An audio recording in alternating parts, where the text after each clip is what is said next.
The general election was conducted by about 1,000 dedicated permanent employees of the Commission, assisted by over 400,000 temporary staff countrywide. The Commission and its staff endured harassment, intimidation, abduction, arrests, and some lost their lives. It's tragic that Mr. Daniel Mushoka, a returning officer for Embakasi East constituency, was abducted and tortured to death in the line of duty. In this general election, the abuse of IEBC staff reached an unimaginable scale.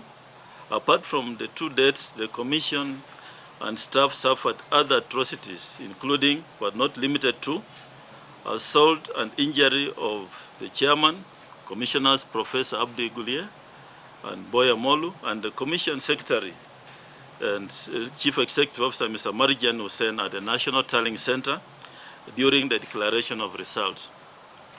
Unwarranted arrest of a voter education coordinator by anti-terrorist police unit on the floor of the National Tallying Center, who was detained for 3 days. Abduction, torturing, and holding incommunicado for 9 hours of the managed election operations and the support staff by persons to be believed to be security agencies. Breaking into offices of senior commission staff at the National Tallying Center with the intention of accessing sensitive data.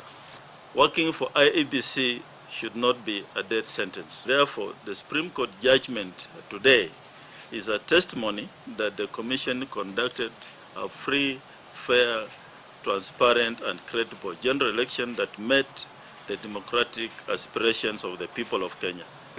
As a Commission, we follow the law, and it's up to them and their conscience what they want to do going forward. But as a Commission, we follow the law, and we have not chased away anyone.